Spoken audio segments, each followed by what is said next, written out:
Today is the 29th of May, 2008, at Lowell High School. I'm conducting an interview with Rev Dean Bailey, the Lowell's Methodist pastor from 1969 to 1979. He was born May 21st, 1935, and currently lives at 3782 Murray Lake Avenue Northeast. My name is Ian Blodger. The camera operator is Matt Schloop, and assisting and lighting director is A.B. McIntyre. Where did you grow up, and what was it like? I grew up in Muskegon Heights and Muskegon. My parents moved back and forth a couple times. Those twin cities on the shore of Lake Michigan. And what was it like? Yeah. It was fun. It's fun? Yeah, it was fun. Well, we had a lot of fun in our neighborhood. We didn't have many organized sports or things to do, so we just got our bats and our balls, went over and had games at the playground. Football season, we played a lot of what we call pass ball, and in baseball season, we played a lot of baseball and softball. And in the meantime, we played at night in the neighborhoods, a lot of kick the can, and believe it or not, boys that age used to play hopscotch on the sidewalk. You draw it out, the girls, boys play together, do hopscotch. It was fun in the summer when the milkman came. They had horse-drawn milk trucks or milk wagons, sanitary dairy, and we'd sneak up and grab some ice from the back, and we had something cool. Stole the ice from the milkman. So, what types of careers were you interested in as a young boy? Everybody dreams of being a fireman or a cowboy or Batman, Sure. I wanted to be a farmer. I liked the idea of working outside all the time. I enjoyed the outdoors. I didn't know anything about farming. I grew up in the city, never been on a farm, never had a relative that was on a farm, never visited a farm except once. Our next door neighbor, Bobby Friedman, invited me one weekend to his grandparents' farm up near Gladwin. And we spent the whole weekend chasing chickens around. We pretended we were cowboys and they were the cattle. And we rounded up chickens and got them in one corner of the pasture. And we let them go and we got them in the other. And we had a big time. And when we got home, about a week later, Bobby Friedman's mom got a letter from her mother, who was on the farm. And she said, "I don't understand it, but ever since you were here, the chickens don't lay any eggs anymore." I think we ran them ragged. That was the only time I was on a farm, but I wanted to be a farmer. During World War II, people were invited to dig up part of their yards and plant what was called victory gardens. And we dug up our backyard in the Heights, and we put in beans and corn and tomatoes, and they gave me a spot to grow watermelons. Watermelons don't do good in Michigan, but I didn't know that. And so I had fantastic vines all over the place, very little watermelon, but great big green vines. Anyway, that victory garden kind of gave me a taste, I thought, of farming. So I wanted to be a farmer. What was it like growing up during World War II? It was interesting. My dad, my uncles, many of them went off to war, in the Army or the Navy. I had one uncle that was in the Canadian Army because my mom and all her people, she had 12 siblings, were from Canada. And so I have a lot of cousins, aunts, and uncles. During World War II at school, we all had savings bond books. And we'd bring either a dime a week or a quarter a week, and we got a stamp that we pasted in the book. And when the book was filled up, I think we had a $25 savings bond. And that was helping the war effort. And then my dad had a heart murmur, so he went to volunteer, and they rejected him for military service. So he stayed home, but he was an air raid warden, and which meant that when America was afraid of being bombed by the Japanese or the Germans, and we had a lot of industry around the Heights and in Muskegon, a lot of foundries, steel type things, and Continental Motors that made motors for tanks and jeeps and all that. So, and steel power piston rings. So he was an air raid warden. When that air raid siren went off, and it was just always practice, I never saw, they never came and bombed us in Michigan that I know of. Anyway, his job was to get his flashlight, and he had a little hat with a red cross on it. And he went out into the night, and we were all supposed to turn your lights off. So the place was completely dark, and the bombers couldn't find their target on Baker Street, Muskegon Heights. So if anybody had their lights on, Dad knocked on their door and told them to turn their lights off. And then when he got done with his round of 2-3 blocks, he came back home. But I remember when the war ended, I was thinking about that on the drive over here. I was down in Wayne, in Michigan, visiting my cousins. And we walked down to the local park, and they had a town square there. And people drove and honked and drove around that park for hours, tooting their horns, and all the young ladies were on the fenders of the cars that were going around, and people were shouting and hollering. Finally, my aunt said, "It's time to go to bed. You got to go home." So it was about midnight.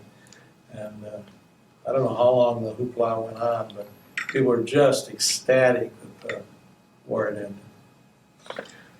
Did you like school? Yes, I like school. School made me nervous a lot of the times, but when you were facing a test or something. But I love school. I actually love school.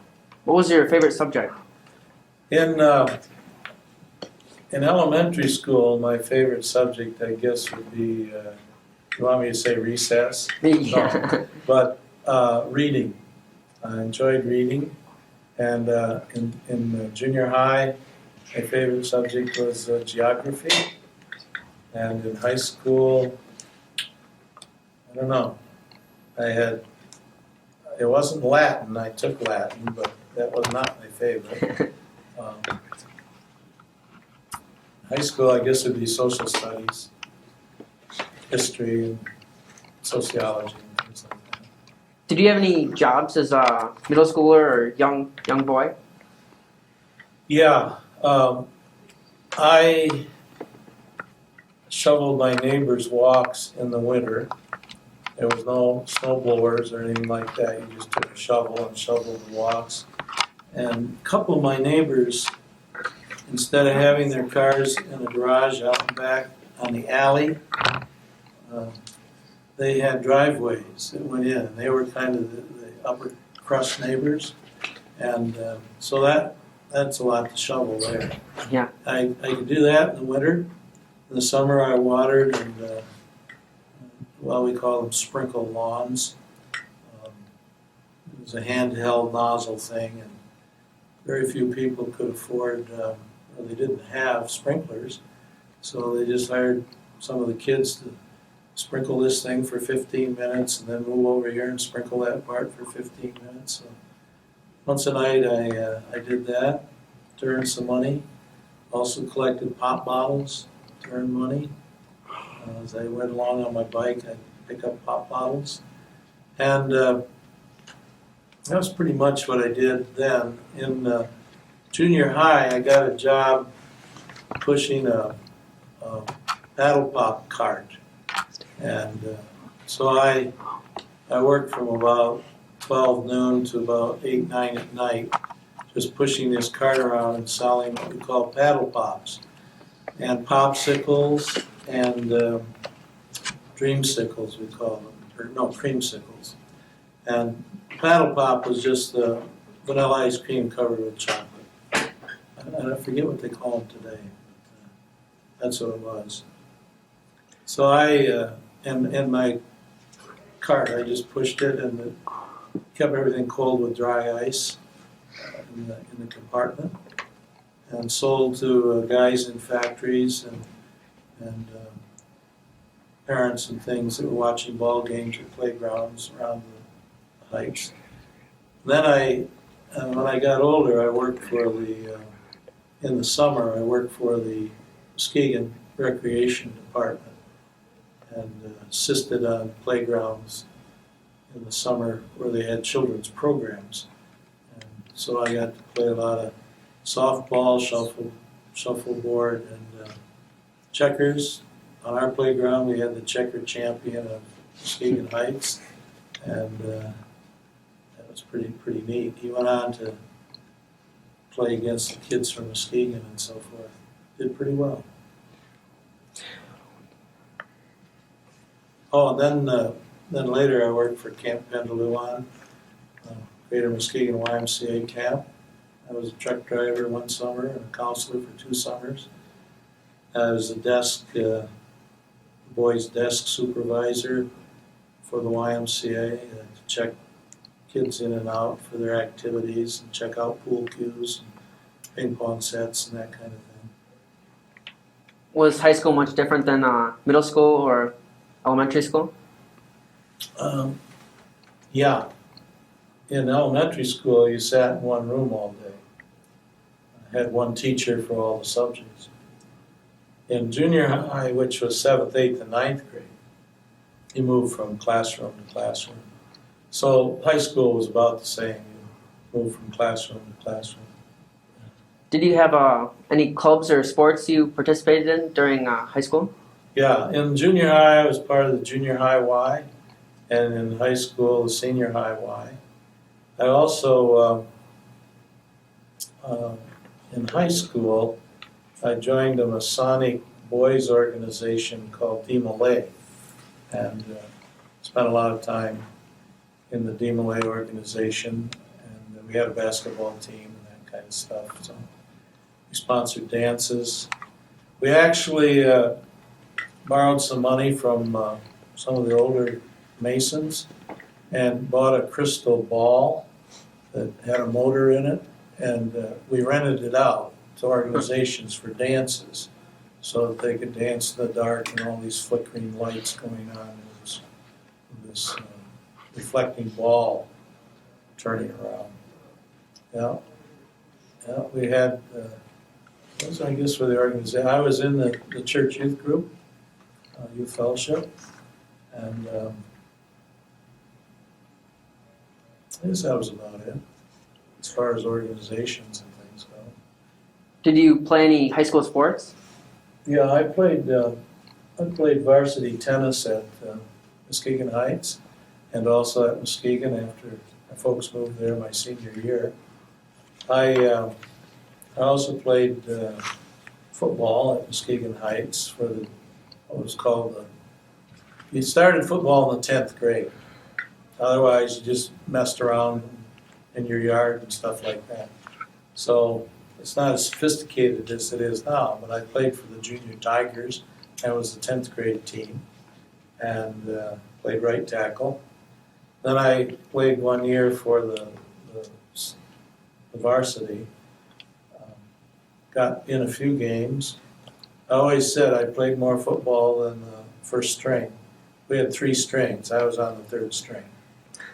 And the first string would run 5 plays of offense against us, and then they'd sit down and rest. And the second string would run 5 plays against us. They'd sit down and rest. Same on defense, you know.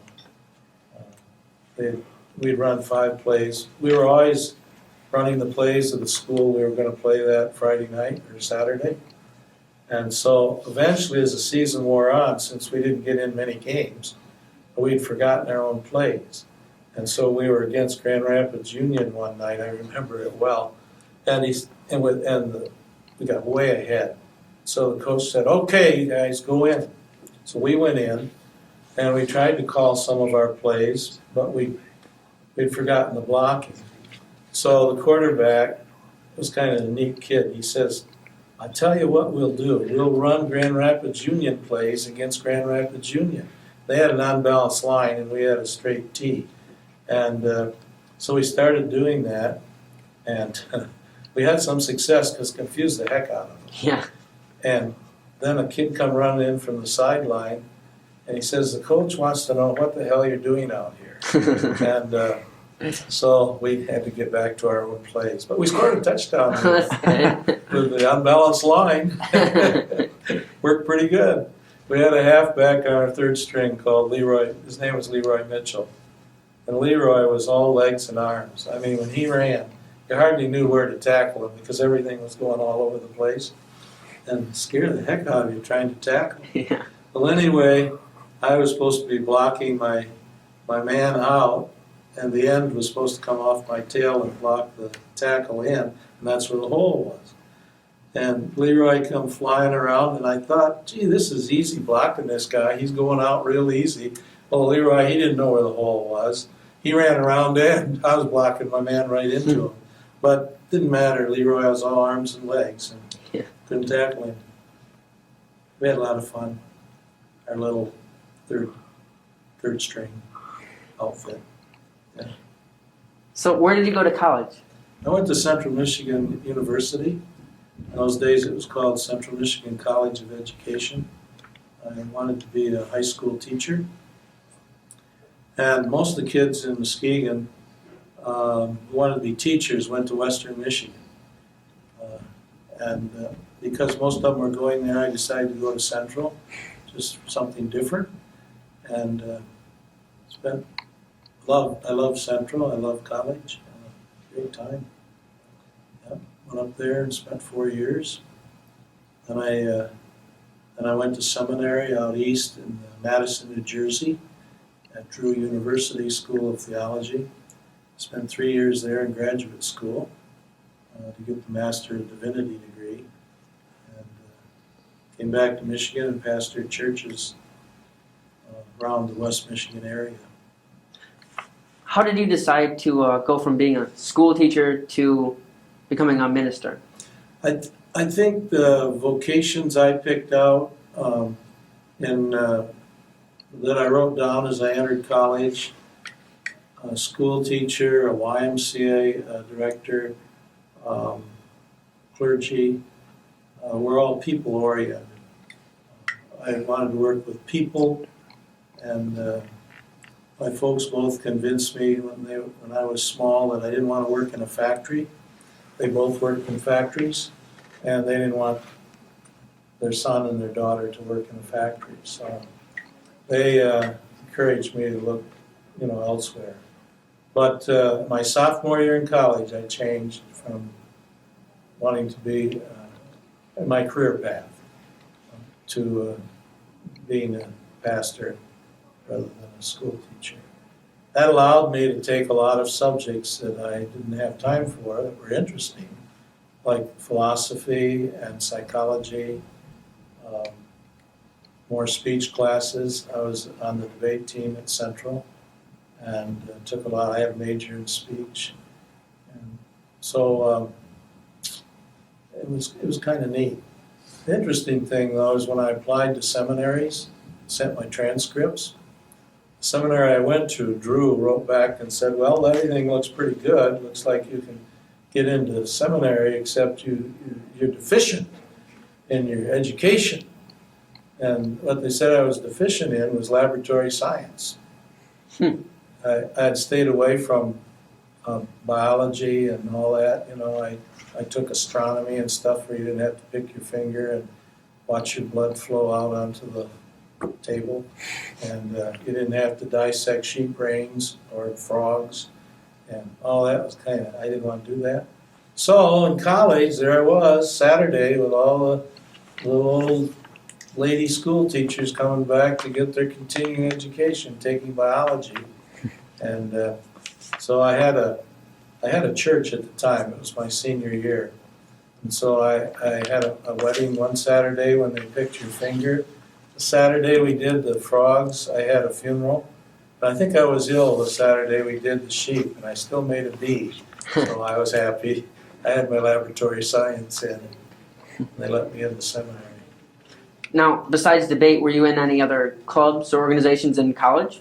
Yeah, I was in the Wesley Foundation. which was a youth organization in college sponsored by the Methodist Church. Became the president of it, met my future wife in that organization. And, yeah, I was part of that. In my courses, the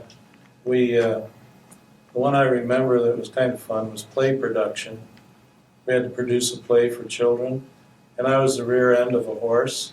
Because I had to hold on to some guy's rear end and prance around the stage. We wrote our own play and all that stuff. And then we did a serious play, and I got to be in that. So it was fun.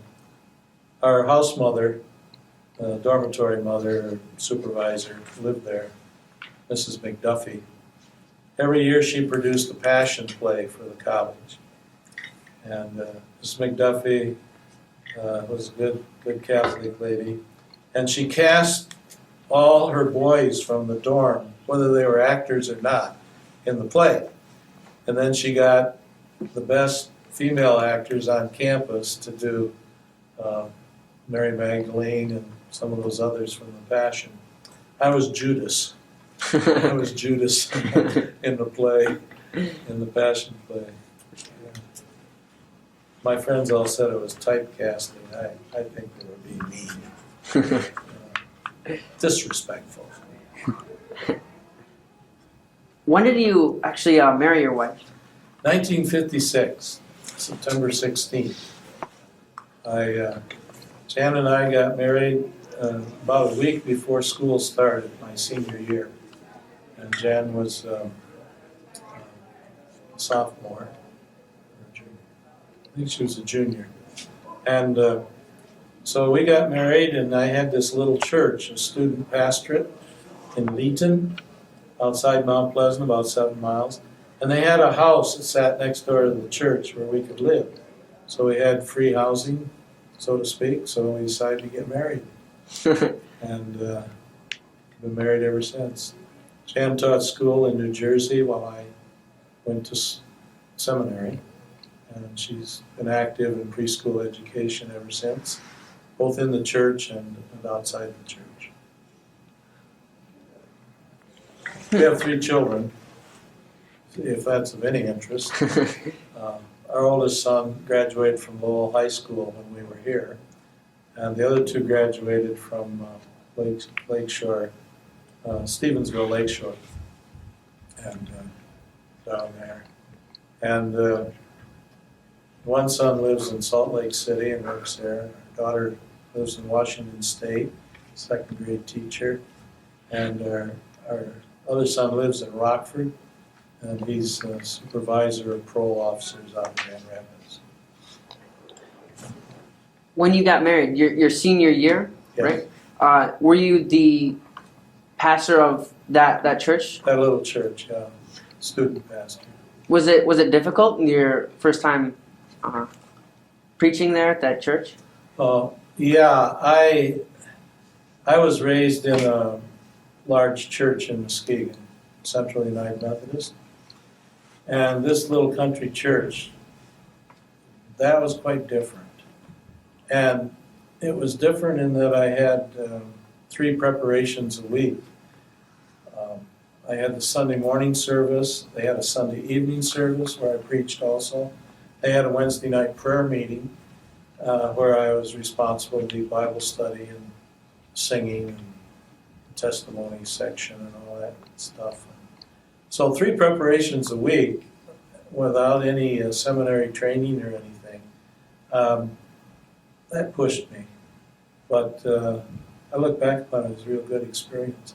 I finally got on the farm. See, I was sitting out there in the middle of the farm. So anybody I called on, I said, oh, take me and show me your barn. So I saw a lot of cows and pigs and chickens and stuff like that. And whenever they cleaned out their freezer at the end of the year, everything that they didn't want, they brought over to the parsonage to help feed us.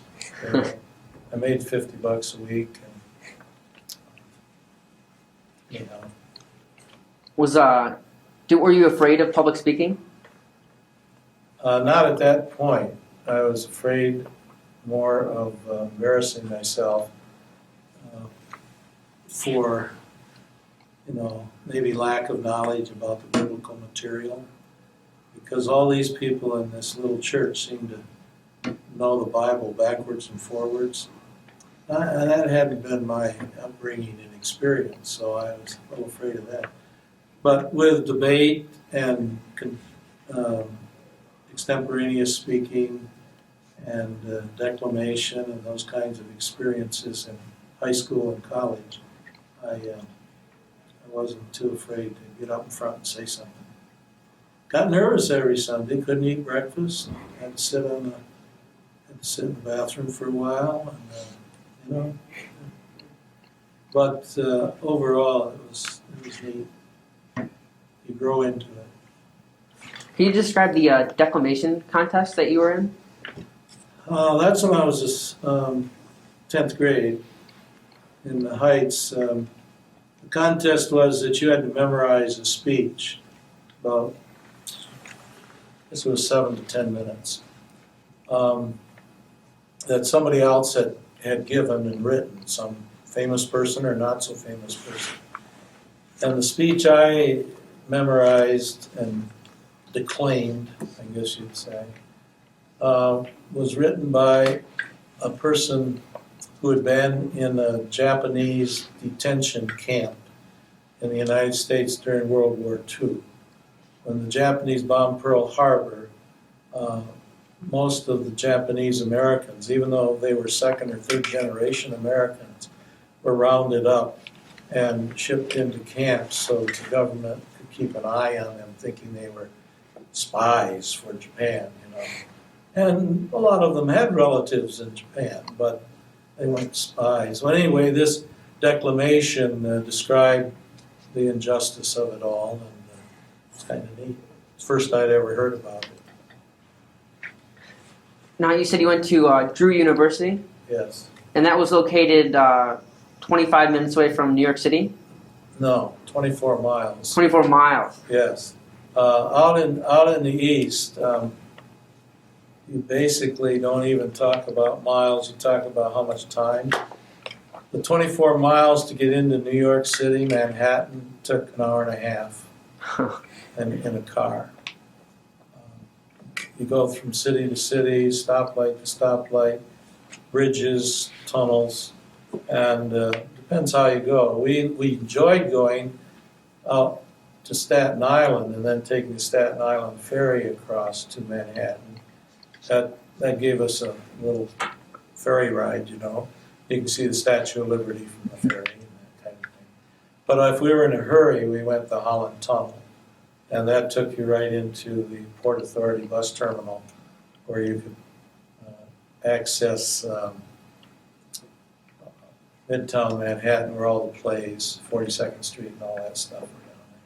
Did you see a lot of plays, or? I wouldn't say a lot, but we did see some. We'd save up our money and then we'd go in and splurge.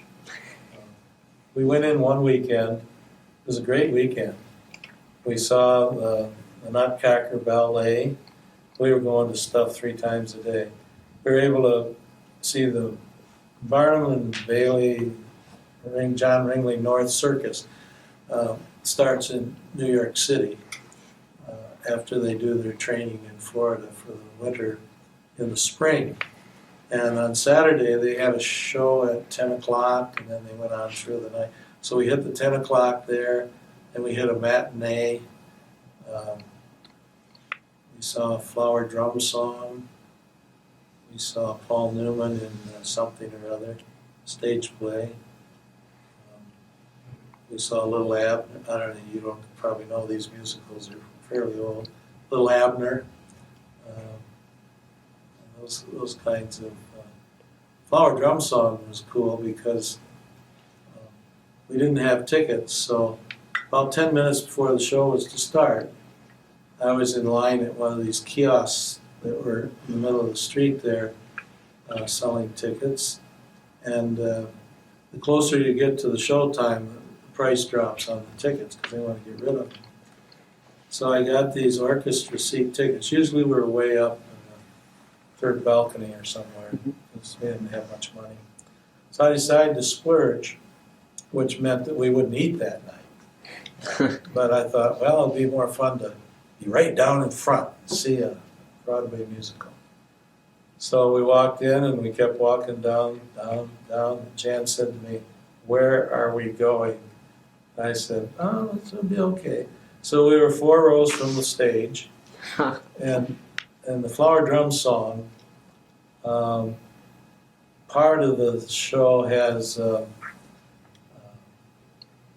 it's a floor show from a bar tavern thing, and so it has these dancing ladies. They had an extension on the stage that came out, so we were getting kicked at right in the face, just about. You were close enough to see the makeup. Usually we never saw makeup, just blurred in, you know. But we were close enough. That was a lot of fun. Yeah.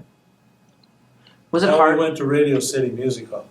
Whenever people came and they wanted the New York experience, we put them on the island ferry. They'd take you around the island. The guy would lecture, and then we'd go fuss around, and we'd pick them up there. Take them to Radio City Music Hall because you could see a movie and the Rockette stage production. You got 2 for the price of 1. That's good. Was it hard living away from home? I don't recall it was hard. No. Huh? In the what sense? The emotional sense, or Yeah, or I guess it's just different, right? the East? Living out East was different for us. That's why we went out there. I decided instead of going to Garrett down in Chicago, I would go out to the East, and I'm trying to think. I think Matt Sloop's grandpa went to Boston School of Theology, as I recall. Of course, he was from New York, upstate New York somewhere. But just to get a different flavor for a different part of the country. And Jan taught school out there for 3 years. She had 27 first graders. 13 of them were Jewish, and the rest were a mixture of stuff. And so we really appreciated the mix of different ethnic. We had a couple. We were in married housing. We had a couple who lived underneath us in our building that were from Brooklyn. I never did understand him. He was speaking English, but it was Brooklynese, and I just couldn't. He talked so fast and with all that accent, I just couldn't understand a word he said. When did you move back to Michigan? 1960. 1960. Where did you go then? I went to, we moved to a town called Sanford. It's in Midland County. It's about 7 miles west of Midland. And US 10 goes through there today. They were building US 10, or the new US 10 when we were there. We were there 6 years, and all our kids, our 3 children, were born in the Midland Hospital. Then after 6 years, we were appointed to Vicksburg. Yeah, we followed Matt's grandpa and grandma in Vicksburg. And we were there 3 years. And following Vicksburg, we were in Lowell, 10 years, in Stevensville, down by Benton Harbor, St. Joe. We were there for 8 years, and then 15 years in Traverse City. Now, where were you pastoring when you were in Lowell? At the First United Methodist Church in Lowell. Was it different than the other churches you'd pastored at? Each church is different. It was larger. Well, no, it wasn't. My congregation in Vicksburg was pretty large. I guess the churches weren't so different as the communities might be a little different. When I was at Vicksburg, they had a real good basketball team in the high school. And they were always in the districts and regionals. The town was crazy about basketball. And if you were going to go to a district game, you had to be there about an hour and a half ahead of time to get a seat. So first year here, I said to Jan, well, let's go see the team play in the districts.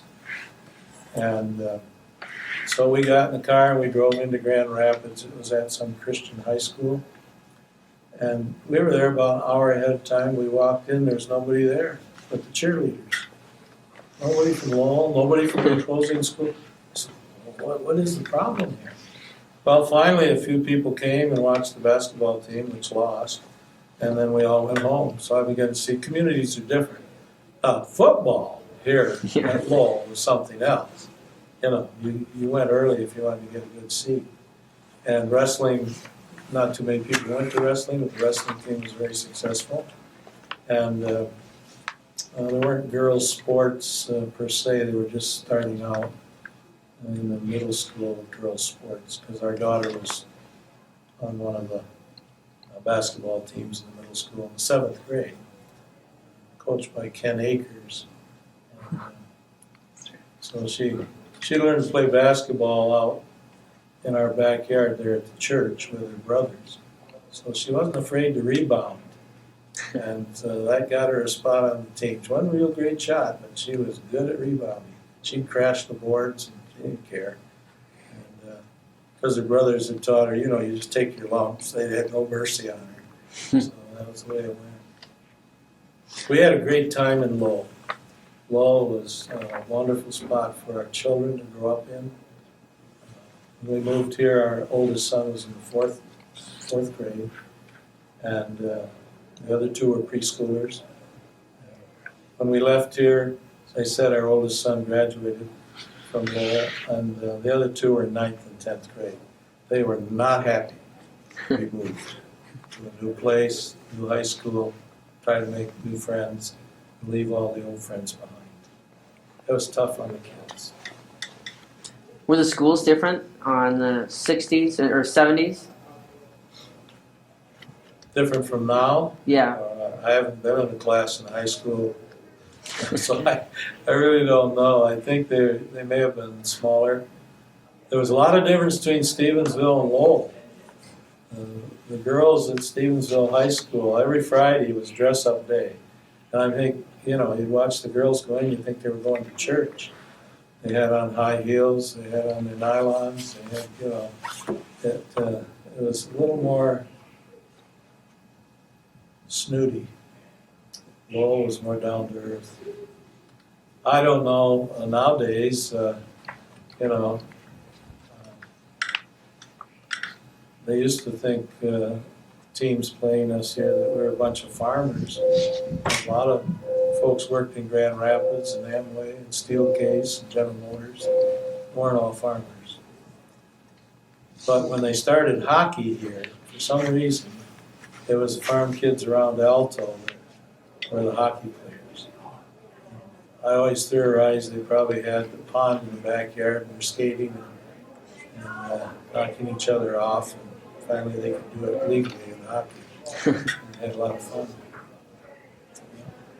Has Lowell changed a lot physically?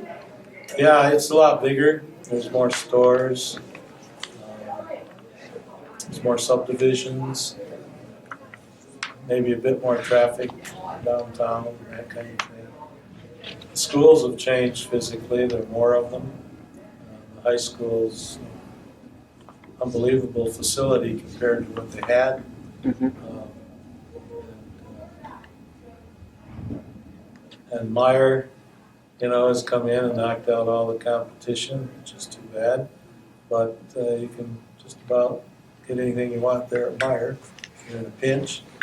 And if they don't have it, the hardware store probably does. And the movie theater out there, we had no fast food in Lowell. Ball's ice cream place opened up while we were here. Rosie Ball and her husband Harold started that. Rosie had a flower shop next door and went into ice cream for the summer. It was really successful. And there was a Showboat restaurant across from the church. Kaiser's was at the west end of town. And I guess Kaiser's has taken over the Showboat restaurant now, so they're at the east end of town. But other than that, a place that has this mint fusion now, used to be Wolf Doggies. That was always a restaurant. Rosie Fonger had that restaurant when we were here, and kind of a greasy, spoon place. We had, I was thinking about it, we had two pizza places. Tony Stormson ran one in the old bank building downtown, and a guy moved into town. It was rumored that he had moved to Lowell to escape retribution from the Detroit Mafia. I don't think it was true. I think the Detroit Mafia had probably been able to find him in Lowell since he opened a restaurant and called it by his name. So I wasn't too sure that that rumor was true. But it was Lou Casey's restaurant. And while we were here, his son died. He was out at Fallsburg Park where they had a big borrow pit. They were building that bridge across, the new bridge across the Flat River out there. And they left this huge borrow pit. And kids would go out there with their Jeeps and stuff and run around. And I think there were 4 kids killed in that. They went over, they didn't realize that somebody had still been mining some of it. They went over a rise and they just dropped off, and there was no protection in the Jeep. And they found them the next morning. So that was sad. After that, Mr. Lucchese, I think, kind of closed up shop and moved away. Was the Showboat here during the? Yeah, and it was operative. While we were here, they built the Showboat Stadium that's no longer in use. In fact, our son graduated from that Showboat in that stadium amphitheater. But the O.E. Berry and Son construction company put in all the concrete and built that stadium. So the Showboat would come down one side of the river, circle around what they called Cattail Bend at the time, which would be downtown, and then pulled up on the other side, and then the show would start. And so we saw a lot of good shows there. And Jan and I were in the chorus a couple of years, and then we went into ushering. And so it was good. Our youth group cleaned up all the debris the next morning underneath the bleachers and got it ready for the next show. So we made a little money that way for our trips and things. It was good. I understand you were ushering when Gerald R. Ford came? Yeah. Jerry Ford usually came. Then when he became vice president, it was a big deal. And so Jan was actually ushering where Jerry and his wife were sitting. And I was up higher in the bleachers behind the cement stuff, ushering. And Secret Service were all over this town like a blanket, They had sharpshooters stationed on top of the King Milling Tower, mill towers. You can see them up there just standing there, just kind of black silhouettes against the sky. On the other side of the river, they had people in people's attics, and then the ones they didn't have, they checked out the whole house the week before. And all the ushers, anybody connected with the show, had to turn in their Social Security cards for background checks. And it was security was pretty good. One of the funny things that happened is when they rounded Cattail Bend and started up about where the restaurant down the Flat River Grill has their outside stuff. Right about in there, the water was too low and the boat stalled, scraping bottom. Secret Service thought something evil was happening. It wasn't evil, but people at Lowell said, well, that happens all the time. Have too many people on the boat, And so it was amazing. The Secret Service, these guys in black suits and ties, dressed as nice as you, Ian, and little earphones and stuff. They all jumped in the water and started heading for the boat. About 3 of them heading out there. Just put more protection on Ford, who happened to be on the boat. Was the 4-H fair still here? Yep. It was It was here, always here. Yeah, and it was a lot of fun. Our children participated in the fair, especially our daughter. She got into rabbits, dogs, horses. I think that was it. She never took a cat, I guess. Cats don't go to fairs. But she did those other things. And, yeah, that was a good week, 4-H fair. It's grown immensely, the horse barns especially. Horses are a big, big thing. And there were just 2 or 3 horse barns when we were here, but now there's 4 or 5 put up tents. Was were the amusement attractions there still? Yeah. Yeah. Huh. Yeah, they brought in the carnival. Ripped you off just like they do now. But they got to make a living. And they only have a few months to do it, unless they go south in the winter, I don't know. But, yeah, they were there. There was Children's Day. And, pretty much like it is now. Pretty much. It's bigger now, but pretty much the same. I understand your wife started some of the preschool programs here in Lowell. Yeah, she was with a group of ladies that started preschool at the First United Methodist Church. And school superintendent at the time, Don Kelly, called up and said that they had a lot of kids wanting to get into kindergarten, but they were too immature. They needed more exposure to other kids and to a more organized regimen. So they started the preschool, and they sent over about 22 kids, and it's still going. In fact, I think Mrs. Homolka, not Homolka, who she married. That was her maiden name, Joy Homolka. I think she was in the preschool. Now she heads it. It's kind of interesting.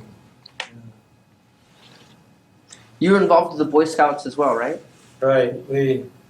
I was on the advisory board of the YMCA for a while. I was in the Rotary Club here in town, and I was also on the troop committee. I was Troop 102, and I was merit badge counselor for stuff like public speaking, community service, things like that. Yeah, both our boys were in the troop. Go to Mackinac Island each summer, which was fun and good experience. We had a guy that taught us how to march, and we'd practice marching around up there at the scout cabin in the field. And, he was a guy that had been, I guess, in World War II or something as a sergeant. So, we learned little songs. I was trying to remember one the other day. We used to do on Mackinac Island, and one of the lines was, and my son reminded me, I was starting to sing it, it's, Mackinac girls are mighty fine. He said, no, Dad, that's not how it went. I said, how did it go? And he said, it went, Mackinac girls are mighty bold. And I said, oh my gosh. Better not use that in the interview at the high school. So, scratch this out. But we'd learn those little ditties to march along on Mackinac Island when we went from the boat up to the barracks, and when we came down and drilled around on the field there. What did you do at Mackinac? The scout troop was called the Governor's Honor Guard. And now the troops can be either Girl Scouts or Boy Scouts. In those days it was just Boy Scouts. But I think Governor Milliken's wife had something to say about that, and pretty soon the Girl Scouts were up there, which is good. But they were stationed at all the historic spots on the island. We had scouts stationed at the fort. We had scouts stationed at the Astor Fur Trading. We had scouts stationed at Father Marquette's hut there as you head up to the fort. And also had scouts stationed at, there was a house on the corner. And it's famous because I think it was a fur trader or something was shot in the stomach, and he came to the fort to be helped, and the surgeon of the fort, removed the shot and stuff from his stomach, saved his life, but it never healed up. So there was an open spot there, and the surgeon at the fort decided, well, I can learn something about the digestive system. So he used to put stuff in there to see what the stomach did to it. And he was a forerunner of investigating the digestive system of the human body because of the unfortunate incidents of this crazy wound wouldn't heal up. He had a window into the stomach. And that's in that house. It has a display about it, that kind of thing. That's why I mentioned it. Yeah, they were, and then we were in charge of putting up all the flags on the government properties, Indian dormitory and all that stuff, down near where the visitor center is. And taking them down at night, the fort would play, bugle calls. We'd have patrols out at each of the flags. Oh, the governor's mansion, the governor's house. If the governor is there, the Michigan flag is up, but if the governor is not there, it's not up. So I recall the nomenclature there. Yeah. Were you around when the Macker basketball tournament was started in Lowell? Yeah. Dick McNeil, the father of the Mackers, was our choir director at the church. Dick used to play the little calliope on the showboat and in the parades. And the McNeils lived over near what is now the middle school. It was a high school at the time on Elizabeth. So they had two sons, Scott and Mitch. Scott was the older one. And they decided that they would, in the summer, they got bored, so they were going to have a little tournament of the neighborhood guys. So they had a drawing and drew up teams. I think they had 3 or 4 teams. They played in the McNeil's driveway. And then the next summer, more teams. Next summer, more teams. Finally, it spread out all through that neighborhood, and they were playing in the street. And Scott had then graduated from Central Michigan, and he had a lot of buddies that were on the basketball team up there. So they'd come and play in the summer with their buddies. So they had some pretty high caliber basketball as well as just regular basketball. And they had girls teams and men's team. I remember the superintendent, I think it was the superintendent of schools of Novi or something, came and he'd play with his sons. And he was in his 50s. But he had to play in the Macker, you had to play to the level. You were placed in a bracket to the level of your best player. So the tournament grew, and then Sports Illustrated came and covered it and had a spread, and that launched them into other states and other cities. So they're all over the United States now. And then the city and the Macker organization had a falling out, and Mackers moved to Belgium. So that's their home offices now in Belgium. And one of the interesting things is that Scott fell in love with one of the girls that was coming from out of town to play basketball in his tournament. And so we had the wedding during the tournament, and only in the church. And Scott and Renee, who now live in, I think, Greenville, they decided, the media wanted to cover it. Sports Illustrated, the Grand Rapids Press, they all wanted to be there. And Scott said, no, a wedding is a wedding, it's a sacred occasion. And he wouldn't let the media into the church or outside the church. And they respected him and didn't do it. But They were married right during Macker weekend, so it was kind of an exciting time. Yeah. They used to borrow the tables from the church. We had some old wooden tables they used for score tables at their courts for a long time until they fired up their own organization to do that kind of stuff.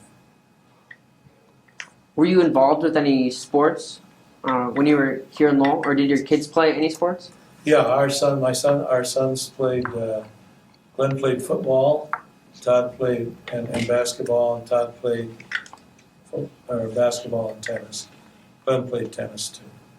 So, yeah, Glenn was on the debate team, and they'd let him off on Wednesdays from football practice, so he could go into Grand Rapids and be in the.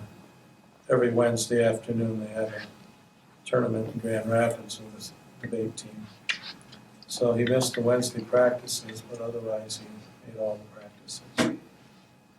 I was, interestingly enough, I was a chaplain of the varsity football team for 2 years. And they thought I was in charge of devotions before the game. So if they're playing Sparta up at Sparta, I was on the bus and leading devotions.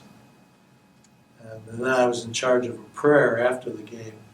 Well, the first year they went 9-0. Won 9 games, lost none. They thought that was pretty impressive, so they let me be chaplain again the next year.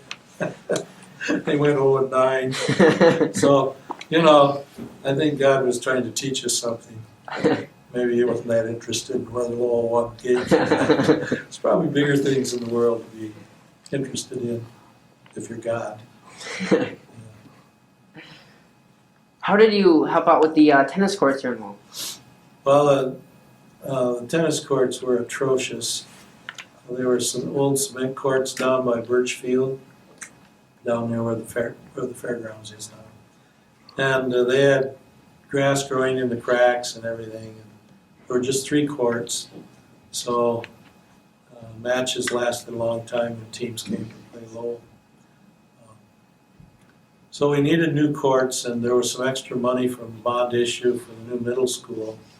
So we were able to get the school board to say they build some courts, and they're up there by middle school now. They're nice courts. And then they also, I think, put on, for the ag teacher, they put on a hothouse so that they could grow some plants and stuff, study stuff like that. It seemed to me there was one other project they funded with the excess funds, but I can't remember what it was. Maybe it was sidewalks at the Alto School, I can't remember. Something like that. Everybody wanted the money, they had their ideas. So we were able to put on, I think there are three courts, double, so that we were able to put on 6 matches at the same time. It gets them over, tennis match over quicker that way. Now I see you've got 8 courts out here. Yeah. So you probably have at least 4 singles and 3 doubles, and then you could probably put on a JV. No, not a JV, but an extra match too. So that's pretty neat. Has Lowell changed a lot, like socially? Like, has it lost its small town feeling, or did it ever have a small town feeling? Yeah, when we were here, it had a small town feeling.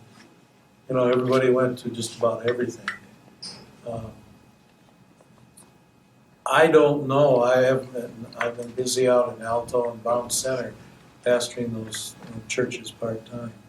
So I haven't been in Lowell, to attend everything. But they're more organized. They have the Lowell Arts Council, which is a marvelous organization, and they have the Lowell Historical Museum, which is great and been organized. The high school with the auditorium here has a lot of things of interest to the community, especially high school musicals. I don't recall high school musicals when I was here.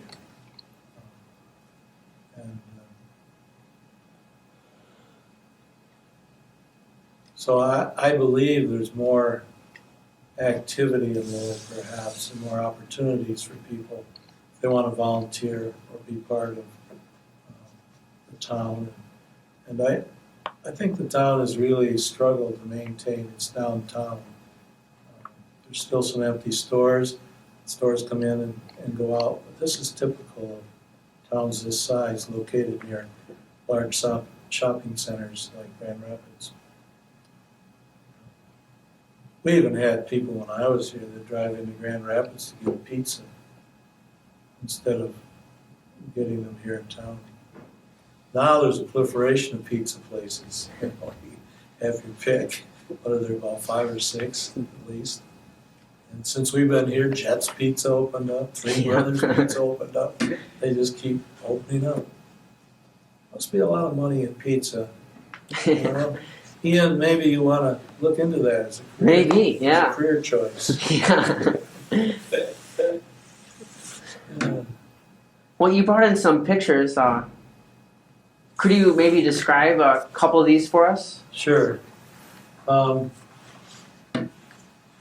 big one in the middle there is a picture of my sister and I in our backyard. The other one of the little fatty is me. And I just wanted to show you guys that I did have hair. I got a picture here of a couple automobiles. I think one's my grandpa's 47 Chrysler and the other's our 35 Ford. These pictures here, the one is our wedding picture. Yep, right in the middle. Jan and I were married in New Lothrop, Michigan at the Methodist Church there. And her brother is one of the groomsmen and my sister is one of the maids of honor. And I brought you that picture to prove that I once weighed 146 pounds.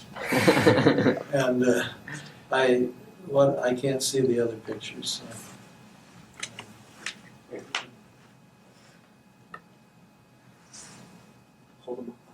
Yeah. These are pictures of my sister and I in our sandbox in Muskegon on Sanford Street. And this one is a picture of our family. Myself, my sister, and my mom and my dad. My dad lives with us now. My mother died in 91.